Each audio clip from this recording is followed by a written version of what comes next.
최근 세계 정세는 마치 커다란 용광로처럼 들끓고 있다. 미국은 여전히 패권을 유지하려 하지만 유럽과의 균열이 심화되고 있으며 러시아와 우크라이나 전쟁은 그 균열의 틈을 더욱 벌려놓았다. 베네수엘라를 장악한 미국이 이제는 그린란드로 시선을 돌리자 유럽 각국이 일제히 반발했다. 미국과 유럽의 갈등이 노골화되는 이 시점에 한국은 조용하지만 압도적인 속도로 국방력을 강화하고 있다. 세계가 혼란 속으로 빠질수록 한국은 자주국방이라는 단어의 진정한 의미를 증명하고 있다. 한국의 방산 기술은 더 이상 신흥국의 수준이 아니다. 누리호 발사는 그 상징적인 순간이었다. 단순히 우주로 로켓을 쏘아올린 사건이 아니라 자국 기술로 대륙간 탄도미사일 수준의 발사체를 완성했다는 의미였다. 실패와 재도전을 거듭하던 러시아와 일본의 사례를 보면 이 성취가 얼마나 대단한지 알 수 있다. 이 한 번의 성공은 한국이 미사일, 위성, 그리고 핵잠수함 기술까지 통합적으로 발전시킬 수 있다는 자신감을 심어줬다. 더 이상 남의 기술에 의존하지 않아도 된다는 선언이었다. 핵잠수함 건조 가능성 역시 단순한 구호가 아니다. 이미 한국의 조선 기술은 세계 최고 수준에 올라있다. 초정밀 용접, 저소음 추진 시스템, 미사일 발사관 통합 기술까지 확보하며 핵잠수함을 설계할 수 있는 나라로 평가받고 있다. 단지 핵무기 보유 허가만 없다면 한국은 언제든 자체 핵전력을 보유할 수 있는 수준이라는 것이다. 이런 기술력은 국방과학의 결과이자 동시에 산업기술의 결정체다. KF-21 전투기의 등장은 이러한 흐름의 절정이라 할 수 있다. 수십 년 동안 쌓은 항공기술, 정밀기계, 전자전 시스템이 한데 모인 결과물이기 때문이다. 10년도 안 되는 기간 안에 개발, 시제기 비행, 성능 검증, 그리고 양산 단계로 들어간 나라는 손에 꼽힌다. KF-21은 단순한 전투기가 아니라 한국이 세계 군사기술 무대에 본격적으로 이름을 새긴 첫 작품이다. 과거 외국 전투기를 빌려 쓰던 나라에서 이제는 자체 설계로 하늘을 지배하는 나라로 변모한 것이다. 전쟁의 현실은 냉정하다. 우크라이나는 국제 지원에도 불구하고 전선에서 밀리고 있다. 종전협상은 러시아에게 유리하게 짜였고 빼앗긴 영토의 대부분은 되돌릴 수 없다는 내용이었다. 이런 상황은 힘을 잃은 국가가 얼마나 무력한지를 보여준다. 외교도, 정의도, 명분도 힘없이는 지켜지지 않는다. 바로 이 이유 때문에 한국은 자주국방의 길을 택했다. 스스로의 안전을 남에게 맡기지 않기 위해, 그리고 어떤 협박에도 흔들리지 않기 위해서다. 오늘날 세계는 새로운 냉전 구조로 재편되고 있다. 미국과 중국, 러시아와 유럽이 각자의 진영을 구축하는 사이, 한국은 그 사이를 뚫고 기술 강국, 방산 강국이라는 새로운 패러다임을 만들어가고 있다. 단지 무기를 만드는 나라가 아니라 세계 안보의 균형을 바꿀 수 있는 나라로 도약하고 있는 것이다. 이 모든 변화의 중심에는 국방력은 곧 생존력이라는 냉철한 인식이 자리 잡고 있다. 그리고 그 철학이 지금의 한국을 움직이고 있다. 그렇다면 질문은 단 하나로 좁혀진다. 왜 지금 한국은 이토록 빠른 속도로 국방을 강화하는가? 단순히 북한 때문만이 아니다. 세계의 질서가 무너지고 있기 때문이다. 강한 자가 정의가 되는 시대, 국방은 더 이상 선택이 아니라 필수다. KF-21의 등장, 누리호의 성공, 핵잠수함 기술의 진전, 이 모든 것은 한국이 준비해온 스스로를 지키는 힘의 완성이다. 그리고 그 힘은 이제 세계가 두려워하는 속도로 성장하고 있다. 한국의 국방력 강화는 단순한 무기 개발 수준을 넘어선다. 그것은 산업구조 전체를 뒤흔드는 거대한 변혁이다. 한국의 방위산업, 이른바 K방산은 지난 몇 년간 폭발적인 성장을 이뤄냈다. 단순히 수출액이 늘어난 것이 아니라 세계 무기시장의 판도를 바꾸고 있다는 점이 중요하다. 한때 무기 수입국으로 분류되던 한국이 이제는 무기를 수출하며 세계 강국들과 경쟁하는 위치에 선 것이다. 올해 한국의 수출액은 6,400억 달러를 돌파했다. 이는 2022년의 기록을 훌쩍 뛰어넘은 수치로 역사상 최고 실적이다. 반도체, 자동차, 조선, 바이오 산업이 중심이 되었고 그 안에서 방위 산업이 결정적인 역할을 했다. 정부와 산업계는 이 성과를 단순한 경제 지표가 아니라 국가 안보의 확장으로 정의했다. 무역구조 역시 과거와 완전히 달라졌다. 이제 한국은 미국과 중국에만 의존하지 않는다. 아세안, 중동, 중남미 등 새로운 시장으로 시야를 넓히고 있다. 특히 인도, 필리핀, 유럽 각국에서 K방산에 대한 관심이 폭발적으로 늘고 있다. 이들 국가는 한국산 무기의 신뢰성과 운용 효율성에 주목하고 있다. 한화 에어로스페이스의 K9 자주포, LIG 넥스원의 천궁, 이 요격체계, 그리고 현대로템의 장갑차 기술이 연이어 해외로 수출되면서 K방산이라는 이름이 국제무기시장의 신뢰 브랜드로 자리 잡았다. K방산의 가장 큰 강점은 단순한 무기 제조가 아니라 통합 솔루션을 제공한다는 점이다. 한국은 무기를 팔고 끝내지 않는다. 정비, 부품 공급, 기술 이전, 현지 생산까지 포함한 종합적 패키지를 제시한다. 이 모델은 단순한 거래를 넘어 선 파트너십으로 평가받고 있으며 각국이 한국을 신뢰하는 이유이기도 하다. 수출 성장은 숫자 이상의 의미를 가진다. 그것은 한국의 기술, 산업, 국방이 동시에 진화하고 있음을 보여주는 증거다. 수많은 중소기업들이 이 흐름에 합류했다. 3분기 기준 8만 9천 개의 기업이 수출에 참여했고 그중 상당수가 방위산업 관련 부품을 납품하고 있다. 이 구조적 변화는 한국의 경제 생태계 전반을 바꾸고 있다. 지금의 상승세는 우연이 아니다. 오랜 시간 쌓아온 기술, 인력, 연구개발 인프라가 하나로 모인 결과다. 특히 반도체와 항공기술의 융합은 전자전 시스템, 레이더, 유도무기 제어 기술이 모두 이 기반 위에서 성장했다. 과거 외국 기술에 의존하던 시절에는 상상도 못했던 성취다.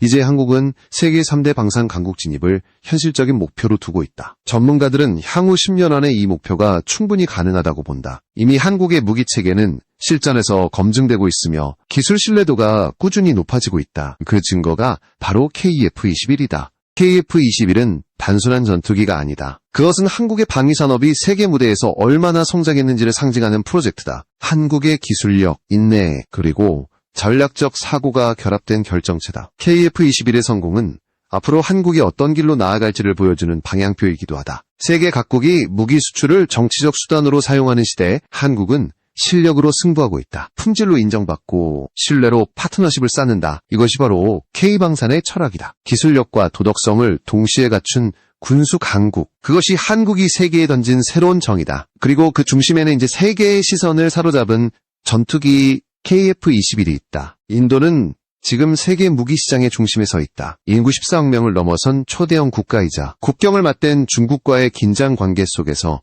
막대한 국방 예산을 운용하고 있다. 그동안 인도는 프랑스, 러시아, 미국 등으로부터 다양한 전투기를 도입했지만 완전한 기술 자립에는 성공하지 못했다. 그래서 최근 인도가 추진 중인 메이크 인 인디아 전략은 단순한 산업 육성을 넘어 국가 안보의 근간을 스스로 세우겠다는 결심의 표현이다. 바로 이 지점에서 한국의 기술력과 인도의 야망이 맞닿는다. 몇 년 전 인도 공군은 한국의 K9 자주포를 도입했다. 한화 에어로스페이스가 개발한 K9은 세계에서 가장 높은 신뢰성을 가진 자주포 중 하나로 평가받는다. 단순히 성능이 뛰어나서가 아니다. 한국은 인도의 기술을 이전하고 현지 정비체계와 부품 공급망까지 함께 구축했다. 인도는 그 경험을 통해 한국의 방위산업을 직접 체험했다. 사용해보니 믿을 수 있고 문제 발생 시 신속하게 대응하는 시스템이 완비되어 있었다. 그래서 인도는 추가로 100문의 K9을 더 주문했다. 이 계약이 상징하는 것은 단순한 수출 이상의 신뢰였다. 그 이후 인도와 한국의 관계는 급속도로 가까워졌다. 군사교류,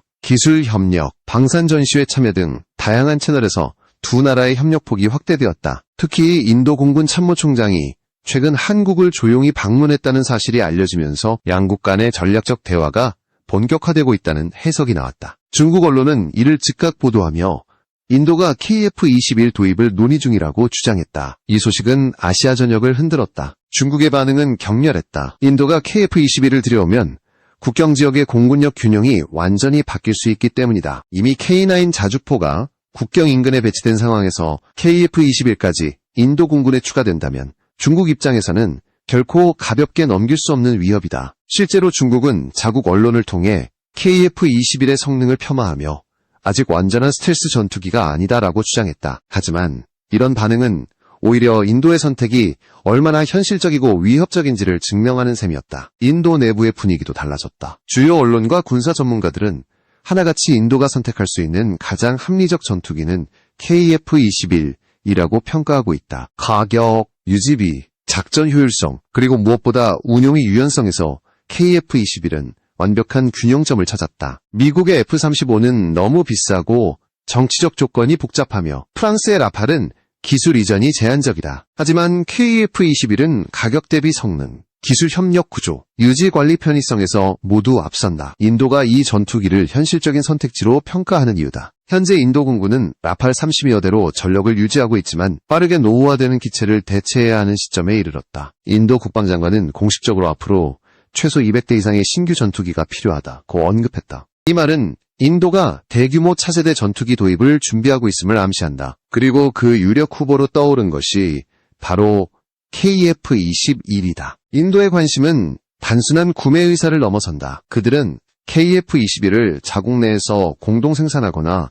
일부 부품을 현지화하는 방안을 적극 검토하고 있다. 한국의 기술력과 인도의 산업 기반이 결합하면 인도는 단기간에 자국 내 항공산업 역량을 끌어올릴 수 있다. 한국 입장에서도 이는 KF-21을 글로벌 브랜드로 키우는 결정적 발판이 된다. 이 협력은 이미 구체적인 움직임으로 이어지고 있다. 인도 국방부는 한국형 항전장비, 정비 시스템, 무장 운용 체계 등을 면밀히 분석하고 있으며 실무진 차원의 교류가 꾸준히 이어지고 있다. KF-21의 성능이 국제 무대에서 입증될수록 인도의 신뢰도 함께 높아지고 있다. 결국 인도가 한국을 선택할 수밖에 없는 이유는 단 하나다. 한국은 이미 증명된 파트너이기 때문이다. 이제 KF-21의 이름은 단순한 기체를 넘어 선국가 간 신뢰의 상징으로 자리 잡고 있다. 그리고 인도의 결정은 아시아 군사균형을 새롭게 그릴 첫 번째 붓이 될 것이다. KF-21은 한국이 만들어낸 기술의 결정체이자 자주국방의 상징이다. 불과 10년 남짓한 기간에 개발에서 시제기 비행, 성능 검증, 양산 단계까지 완주한 나라는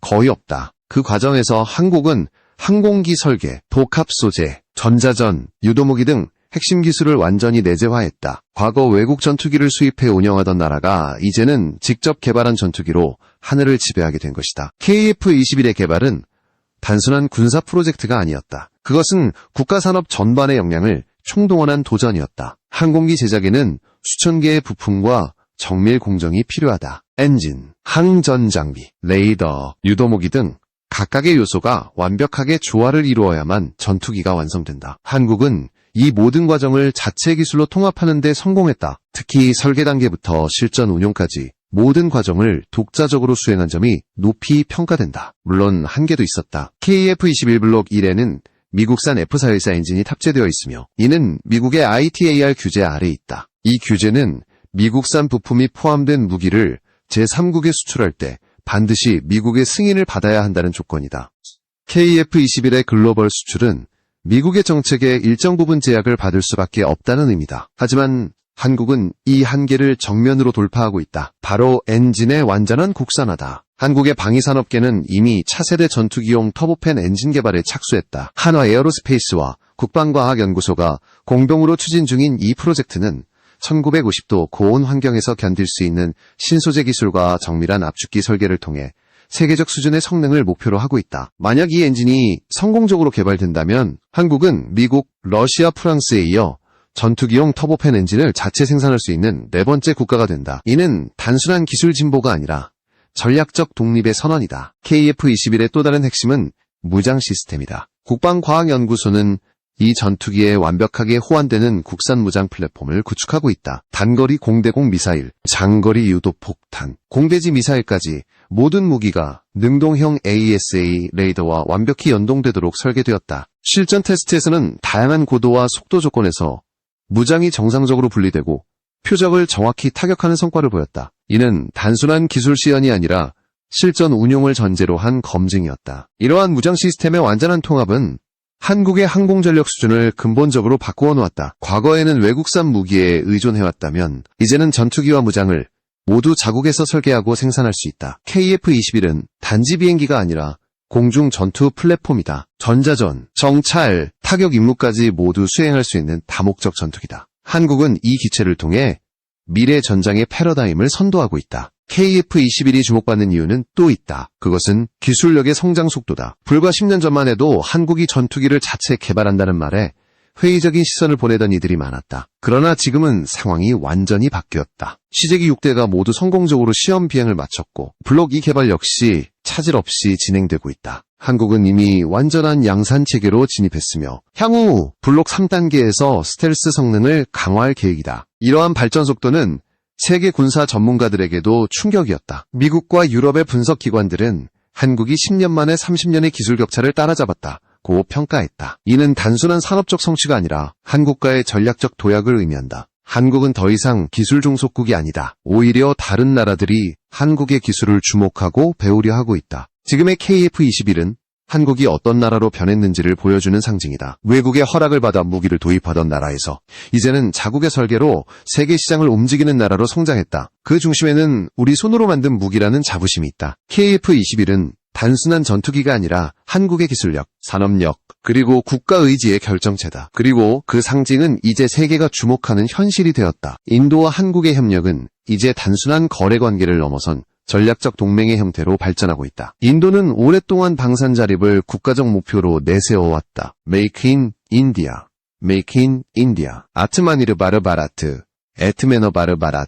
즉 스스로 만드는 인도라는 정책은 그들의 자존심이자 생존 전략이었다. 하지만 현실은 쉽지 않았다. 엔진, 레이더, 유도무기 같은 핵심 기술은 여전히 외국에 의존하고 있었고 방산 분야에서의 기술 격차는 좀처럼 좁혀지지 않았다. 그런 인도가 눈을 돌린 곳이 바로 한국이다. K9 자주포 프로젝트를 통해 기술 협력의 가능성을 직접 체험한 인도는 한국의 방식이 자신들의 자립 전략과 완벽하게 맞아떨어진다는 사실을 깨달았다. 단순히 무기를 수입하는 것이 아니라 기술을 공유받고 현지 생산체계를 구축하며 나아가 부품까지 자체 생산할 수 있도록 협력하는 구조였다. 인도가 KF-21을 주목하는 이유가 바로 여기에 있다. KF-21은 인도의 전략 목표를 충족시킬 수 있는 거의 유일한 전투기다. 우선 가격 경쟁력이 압도적이다. F-35보다 훨씬 저렴하면서도 성능은 실전에서 검증되고 있다. 게다가 유지보수 비용이 낮고 기체 수명도 길다. 기술 이전과 공동 생산이 가능한 구조라는 점에서 인도 입장에서는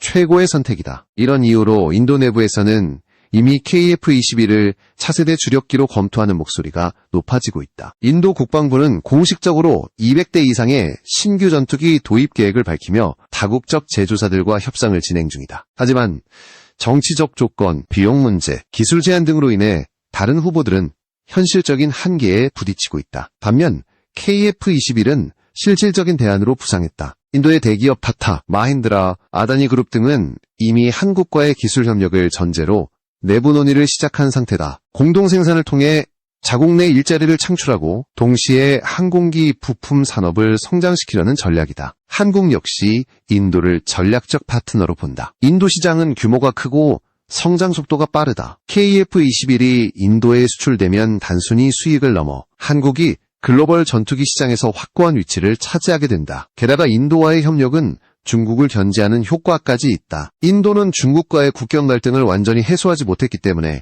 공군력 강화는 생존 문제다. 이런 상황에서 KF-21은 완벽한 해답이 될 수 있다. 중국은 이 움직임을 예의주시하고 있다. 인도가 KF-21을 도입하면 아시아의 군사균형이 바뀔 가능성이 크기 때문이다. 이미 중국 관영 언론은 인도가 한국산 전투기를 도입할 경우 인도양 공군력의 우위가 한국과 인도로 넘어갈 것이라고 경고했다. 그만큼 KF-21의 존재는 단순한 무기 수출 이상의 의미를 가진다. 그것은 동아시아의 군사 지형을 재편하는 신호탄이다. 또한 KF-21은 인도의 장기 전략과도 맞물린다. 인도는 자국 내 항공우주 기술력을 확대하려는 계획을 추진 중인데 KF-21의 공동 개발은 그 핵심 단계가 될 수 있다. 인도의 기술 인프라와 한국의 설계 경험이 결합되면 단기간에 전투기 생산 기술을 확보할 수 있다.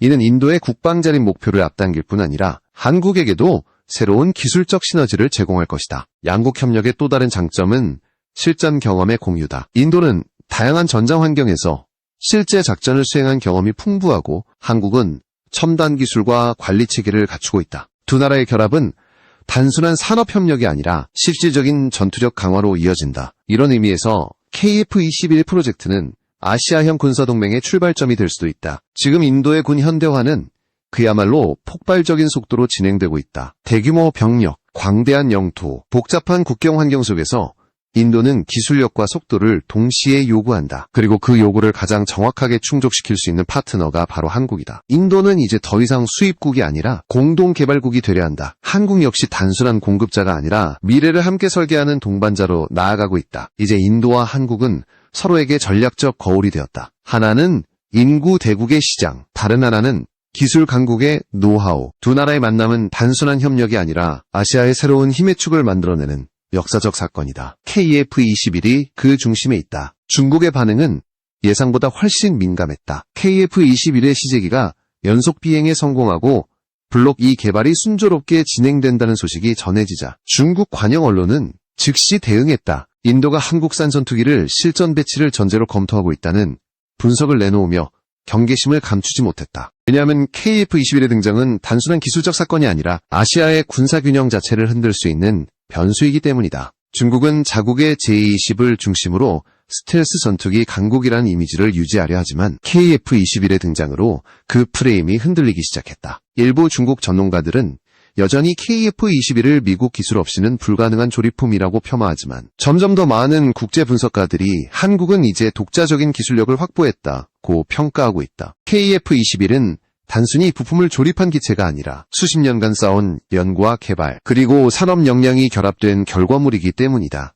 이제 세계는 KF-21을 바라보는 시선을 바꾸고 있다. 미국, 유럽, 동남아의 군사 전문가들은 한 목소리로 말한다. 한국이 만든 이 전투기는 실전 운용성과 경제성을 동시에 갖춘 유일한 4.5세대 플랫폼이다. 단순한 국산 무기 프로젝트가 아니라 글로벌 시장의 패러다임을 재편할 수 있는 혁신적 존재로 인정받기 시작한 것이다. KF-21의 강점은 기체 성능만이 아니다. 가장 중요한 것은 무장 통합 능력이다. 정밀 유도 폭탄, 장거리 공대지 미사일, 차세대 공대공 무기까지 모든 무장을 자체 기술로 통합 운용할 수 있다.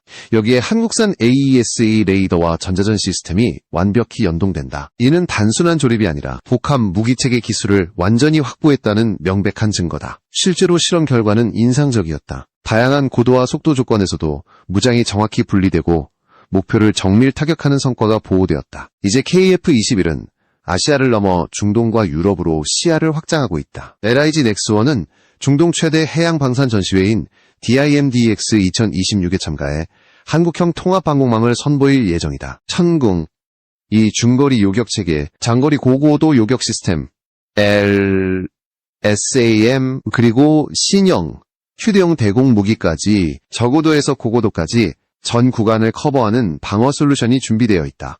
여기에 대전차 유도무기 현궁, 2.75인치, 유도로켓 비궁 등이 더해져 완벽한 종합방위 솔루션이 제시된다. 이 모든 기술이 바로 한국의 방산 기술력이 단순 제조 단계를 넘어 전략적 시스템 수준으로 진화했음을 증명한다. 이런 한국의 행보는 단순한 수출 확대가 아니다. 그것은 세계 안보의 구조에 한국이 참여하고 있음을 의미한다. 인도에서는 KF-21과 K9을 중심으로 신뢰를 쌓았고 유럽에서는 기술력으로 놀라움을 주며 중동에서는 통합방공체계로 새로운 시장을 개척하고 있다. 아시아, 유럽, 중동 세 지역이 동시에 한국을 주목하고 있다. 중국은 여전히 KF-21의 의미를 축소하려 하지만 이미 국제사회는 다르게 평가한다. 프랑스의 라팔이 중국산 전투기를 격추했다는 사건 이후 중국산 무기의 신뢰성에 대한 의문이 커지고 있다. 반면 한국산 무기는 연이어 실전적 성과를 내고 있으며 사용자 평가 역시 긍정적이다. 실제로 인도, 폴란드, 필리핀 등 여러 나라에서 한국산 무기를 추가 도입하려는 움직임이 감지되고 있다. KF-21은 이제 단순한 전투기가 아니라 국가 브랜드다. CNN과 블룸버그 등 해외 주요 매체는 연일 KF-21의 비행 영상을 소개하며 한국이 군사기술 분야에서 새로운 시대를 열었다고 평가했다. 그들의 표현대로라면 KF-21, 은한국의 자주국방을 완성한 비행체다. 이 모든 성취의 밑바탕에는 단 하나의 진리가 있다. 강한 국방 없이는 진정한 독립도 평화도 존재하지 않는다는 사실이다. 우크라이나의 현실은 그것을 여실히 보여준다. 그리고 한국은 그 교훈을 가장 철저히 배운 나라다. 지금 이 순간에도 한국의 연구소와 공장은 멈추지 않는다. 더 강한 엔진, 더 정밀한 무장, 더 완벽한 시스템을 위해 수천 명의 기술자들이 밤낮 없이 연구하고 있다. KF-21은 그 노력의 결정체이자 한국의 미래를 상징하는 이름이다. CNN이 이 전투기를 한국의 대박이라 표현한 이유는 단순한 찬사가 아니다. 그것은 한국이 스스로의 힘으로 세계 군사 질서를 뒤흔드는 시대를 열었다는 선언이었다. 이제 한국은 단지 무기를 파는 나라가 아니라 기술과 신뢰 그리고 자존심으로 세계를 움직이는 나라다. KF-21, 이것은 한 나라의 자부심이자 세계가 주목하는 새로운 힘의 이름이다. 전투기의 엔진이 울릴 때마다 한국의 심장도 함께 뛰고 있다. CNN이 그것을 기적이라 불렀다면 우리는 이렇게 말할 것이다. 이것은 기적이 아니라 한국이 만들어낸 역사.